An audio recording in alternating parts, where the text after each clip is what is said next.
Eu vejo o consultor como um facilitador, né? Uma pessoa que pode traduzir aquilo que um candidato, um político quer passar para a sociedade, para o eleitor, e da mesma forma, quem consegue entender o que aquele eleitor demanda naquele momento, na conjuntura específica, para que o candidato possa suprir essa demanda de alguma forma. Eu acho que a grande função do marketing, em verdade, é essa: é entender e devolver isso a ele.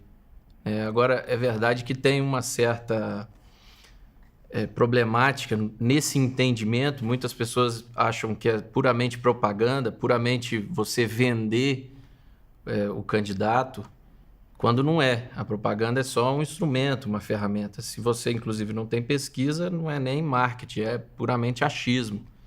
Então, eu entendo que o consultor é você compreender o que o seu eleitor demanda e, caso o candidato seja a pessoa que configure aquela imagem, que ele consiga transformar, devolver essa demanda ao eleitor. Você sabe, Leandro, que quando se conformou o CAMP, que é a primeira agremiação de profissionais do marketing político, eu acho, uma das minhas esperanças é justamente a gente poder explicar melhor qual é o trabalho da gente. Porque tudo aquilo que não está bem explicado, todo mundo tem direito a supor o que quiser. Acontecia, inclusive, sabe, com a propaganda tradicional. Tradicionalmente, quando a propaganda de TV, de produto, de sabonete, de qualquer coisa entrou e começava a argumentar para poder vender um produto, teve uma grande parte da academia e uma grande parte da população que começou a ver a propaganda como uma manipulação do consumidor. E as pessoas que estão há muito tempo na propaganda de produto, elas sabem muito bem disso. A propaganda de produto também foi demonizada. Quando chega a propaganda política, se cria também uma sensação de que existe alguém, não apenas que pode manipular o nosso bolso para comprar determinado produto, mas que pode manipular a nossa consciência para votar um determinado candidato. Então, sempre existiu uma tradição da propaganda como uma ilusão, como um engano, como uma manipulação, que na política isso se potencia muitas vezes. Por quê? Porque nem sempre aquele candidato que você ajudou a interpretar a população, a formular uma proposta de governo alinhada com as expectativas da população e que ganhou a eleição, cumpre o que promete, nem sempre. Então, não é apenas o político que paga o custo de não cumprir o que promete. Também somos nós, que fomos um veículo para isso acontecer. Então, existe também ainda uma ideia do profissional do marketing político como uma espécie, às vezes, de guru, às vezes de gênio, às vezes de gênio do mal, às vezes de um Rasputin da política. E a realidade, quando você vai, por exemplo, num evento como foi o lançamento do CAMP, que você se encontra com pessoas profissionais que vêm do jornalismo, que vêm da propaganda, que vêm da ciência política, que vêm da investigação de pesquisa. Mas tudo isso não aparece, porque o nosso trabalho fica por trás das câmeras. E eu gosto disso que você falou, sabe? Porque o que eu sinto que acontece com a gente a cada campanha a gente se esforça enormemente por recriar a fé, a confiança dos eleitores em algum candidato, no sistema democrático, no sistema político. Aproximar esses dois mundos que por exemplo, esse é um momento do Brasil onde o mundo da política e o mundo das pessoas está completamente distante, talvez como nunca antes na vida. Prova disso a quantidade de pessoas que não conseguem escolher um candidato, que preferem hoje não escolher. Se eles não encontram alguém, então ninguém, né? E esse é um grande desafio, que eleição tras eleição, quem está por dentro faz um enorme trabalho, né? Por isso que eu gostei um pouco da visão que você tem do profissional. às vezes, essa visão do gênio, do guru e tudo, não é apenas da população, não é um preconceito. Não é um preconceito ou de outras áreas que olham com desconfiança para o marketing. Pode ser, às vezes, as brigas entre jornalistas e pessoas do marketing político são históricas, né? É quase como uma briga de disputa quem domina a opinião pública. Quando a gente sabe que ninguém domina a opinião pública. As pessoas são livres de pensar o que bem quiserem. Você tocou num ponto muito interessante, porque essa questão de rede social e internet, ainda mais na gestão. Porque uma analogia que eu vi outro dia, eu achei bastante interessante, da mesma forma quando você vai ter um encontro com uma possível namorada, enfim, você coloca a melhor roupa, a mulher coloca a melhor roupa, o melhor vestido, passa a melhor maquiagem, o melhor perfume, porque quer causar aquela primeira boa intenção. Mas aí, se isso vira um relacionamento, a pessoa vai conhecendo os defeitos, vai vendo que nem sempre o vestido é daquele jeito, a pessoa tem gostos diferentes. E eu fiz um paralelo em relação à campanha e gestão. Porque a campanha é isso, evidentemente, você vai mostrar o melhor do seu candidato, né? E é o primeiro encontro, ainda que ele dure 45 dias agora. E nesse primeiro encontro, muitas vezes, quando é pré-fabricado, como você bem disse, quando é algo não verdadeiro, caso se transforme na gestão, aí é a fase do relacionamento, do namoro, do casamento. E as coisas ruins vão aparecendo. E essa pessoa, se ela não é creditível, se não tem credibilidade, acaba que essa gestão vai ser pessimamente avaliada, porque as pessoas vão conhecendo. E a internet traz bastante isso. Porque antes, talvez passava os 4 anos para o mandatário saber que estava ruim. Claro. Hoje não, na internet você consegue e tem isso quase que full time, né? 24 horas. Isso acontece nos governos. Tem algumas máximas clássicas que foram usadas, foram verdades que se consideravam eternas. Você lia o livro O Príncipe de Maquiavelo. Então, cara, você tem que fazer tudo que é ruim no início e rápido. E o bem aos poucos, para as pessoas valorizarem. Só que o que acontece hoje? Acontece que se um governo toma o poder e quer ser todo mal, entre aspas, junto, ele não sobrevive a esse momento. Não tem um depois para fazer o bem aos poucos. Então, tudo está mudando e está mudando aceleradamente. E essa questão das pessoas comuns, cidadãos, se tornarem todos pessoas públicas, porque tem uma conta no Facebook, porque ele expressa a sua opinião, porque ele divide coisas que achou na internet, um vídeo, o que seja, com outras pessoas, se relaciona. Isso está mudando absolutamente tudo. Isso cria uma agenda própria das pessoas. É nesse sentido que eu acho que o real está invadindo tudo. Então, tudo aqui... Toda a política e todo candidato que se mantenha no reino do artifício, ele tem grandes chances de ser olhado como alguém falso. Hoje no Brasil isso é muito claro. Por quê? Porque está se vivendo uma enorme crise de representatividade, porque as pessoas têm se sentido enganadas por vários governos e todos os candidatos nessa eleição vão caminhar por um cemitério. É o cemitério onde está enterrada se diz? Enterrada a confiança do eleitor, o olhar que o eleitor tem sobre qualquer um. Não apenas sobre os velhos políticos ou aqueles políticos que estão há mais tempo, também sobre os novos.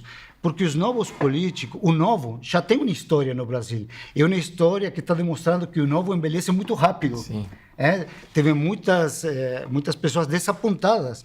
Então, uma coisa é você sofrer uma desilusão porque você apostou em uma proposta antiga.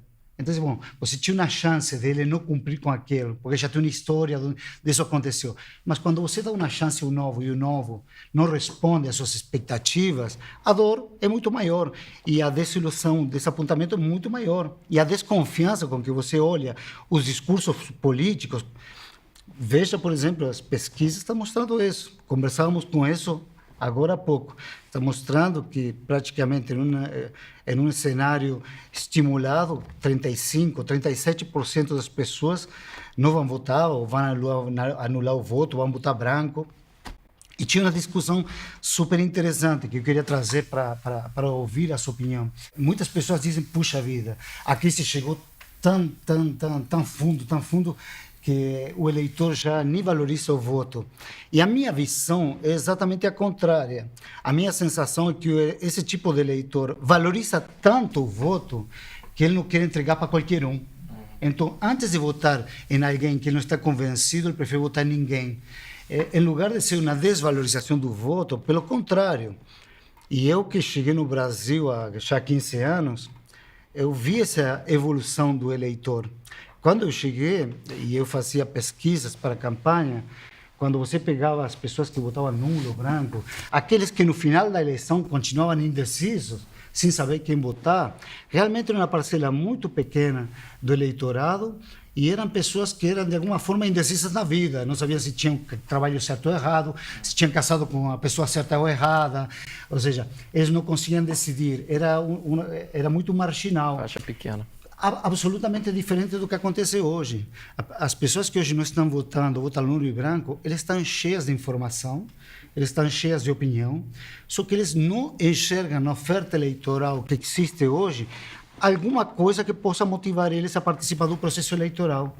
Então, se eu não acho aquele alguém que eu quero, eu prefiro ninguém, porque ele está escolhendo a si próprio, a sua dignidade, ele não quer errar de novo, e ele não quer ser cúmplice de uma coisa errada, entendeu? Eu vejo que uma campanha com menos recurso, você prejudica demais as formas de comunicação que o político tem de levar ao eleitor as suas propostas.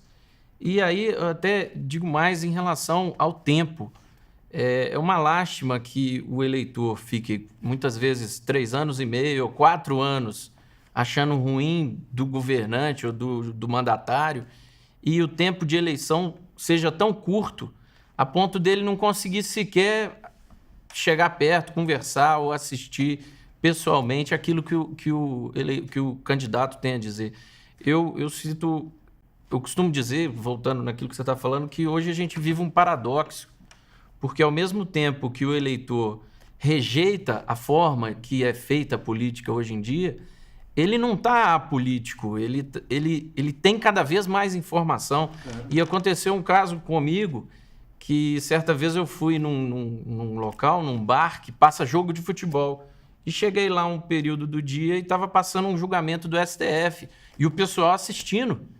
Então eu achei assim, as pessoas não estão à política, elas estão rejeitando essa forma de fazer política. E aí quando você vem com a reforma que reduz o período de campanha, isso é péssimo. E aí a gente entra até numa outra questão que eu gosto de citar, que é a questão de segurança. Nós vivenciamos o caso da morte do Eduardo Campos, que foi para cumprir a agenda. Ele estava num local, às 5 horas da manhã tinha que ir para outro, e houve um desastre de avião. Mas isso por quê? Porque ele tem que estar em vários locais ao mesmo tempo. A gente, se for pegar, por exemplo, o estado de Minas Gerais, que é o estado com o maior número de municípios, são 853 municípios. Como é que um candidato a governador pode estar presente nesse número tão grande de localidades em 45 dias? E aí eu acredito que o campi é fundamental para a gente desmistificar do que é ruim para o político é bom para a população. Não é, porque reduzindo o tempo de campanha eleitoral, é essa população que hoje clama por novos políticos, nova forma de fazer política, que vai ficar sem a informação e vai se prejudicar. De fato, esse formato, essa reforma, uma das coisas, que acho que uma das metas do campi será justamente tentar conversar com legisladores, com a justiça, com todas as pessoas que estão envolvidas em definir as regras de um sistema eleitoral, para saber qual é o objetivo. Nós queremos... qual é o objetivo central de uma eleição? Quem vive o dia a dia e sabe, como você muito bem citou, por exemplo, essa questão da desigualdade. Por exemplo, um novo candidato que tem que ir atrás de partidos para que ele tenha um maior tempo de TV, senão ele não consegue expor. E aí, aproveitando nesse tema, eu gostaria de ouvir sua opinião, o que você acha, que nessa tentativa e erro, agora em 2018, talvez a gente vá mais uma vez experimentar isso, porque possibilitaram a propaganda através de internet. Então, muito se fala em recurso econômico. Historicamente, o Brasil tirou possibilidade de outdoor, de showmício, de brindes, que era onde as pessoas que tinham mais recursos podiam investir, um candidato, mas agora abriram um outro lado nessa onda de internet, de massificação por rede social, digital, e vai poder ser patrocinado, por exemplo, um Google, um Facebook, redes sociais. Eu queria saber o que você acha dessa forma. Eu acho eu acho muito positivo.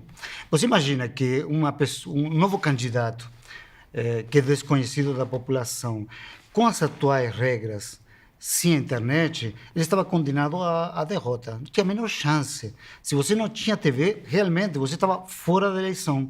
Hoje, você tem uma série de canais para se comunicar, para construir, para se tornar conhecido, para viabilizar as suas propostas, para motivar pessoas que podem virar voluntários das suas campanhas, que isso, no mínimo, dá um caminho para você poder fazer campanha com algum sucesso. A tendência da internet, ou da campanha na internet, ou da internet se tornar uma coisa importante na campanha, é a crescer. Só vai crescer, porque as novas gerações nascem com essa tecnologia disponível, assim como a nossa geração nasceu com a TV. Assim, meu filho está com 20 anos. Ele foi morar sozinho. Ele a primeira coisa que eu teria feito quando mudei sozinho pela primeira vez é ter uma TV. Ele não vai ter TV, ele não precisa de TV, ele não tem intimidade com a TV. Toda a vida dele, relacionamento, será através da internet. E é um campo completamente diferente. E é um desafio para nós, porque você não pode fazer campanha na internet do mesmo jeito que você faz campanha na TV. É um formato diferente, com linguagem diferente, com tudo diferente, cheio de oportunidades, de possibilidades. Talvez essa eleição, por causa da necessidade de muitos candidatos ter que recorrer a trabalho de rede social, de internet, para poder fazer as suas campanhas, muita coisa será experimentada. Eu enxergo a internet hoje como um lugar onde tem muita gente experimentando. Eu vejo muita gente utilizando uma mídia nova de uma forma antiga, assim, passando diretamente o que fazia. Inclusive, acho que se eu tivesse que fazer internet, eu deveria esquecer quase tudo o que aprendi. Por quê? E acho que aí vamos fundo a uma questão que é estrutural de mudança de comportamento da humanidade, não apenas do eleitor brasileiro, argentino ou quem for. O monólogo morreu. As pessoas têm um sentimento negativo em relação a isso.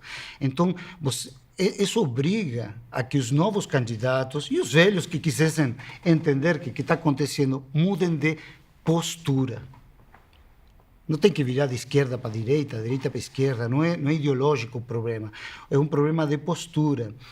Hoje a postura do político é uma postura de que está acima de um pedestal, que acha que é uma grande coisa, que precisa ser reverenciado e se comporta como um rei, tem uma série de mordomias e de privilégios que irritam profundamente a população, e acham que isso é natural. E é isso que está matando a política. Sabe? O complexo de autoridade. É o complexo, exatamente. E a aspiração a monopolizar a palavra. Porque hoje essa monopolizar a palavra não existe mais. Todas as campanhas de sucesso que têm chamado a atenção, Macron, Macri, etc., todas se baseiam numa coisa: ouvir. Por quê? Porque a conversação está acontecendo o tempo todo. E um político não pode chegar lá e dizer: agora todo mundo cala a boca porque cheguei eu, vou falar e vou falar como é, não sei o que, não sei o que. Isso não existe, é inviável, você fica sozinho na internet. Então, aprender a conversar. Isso que a gente está fazendo agora é o que o político precisa aprender. Aprender a conversar, aprender a ouvir.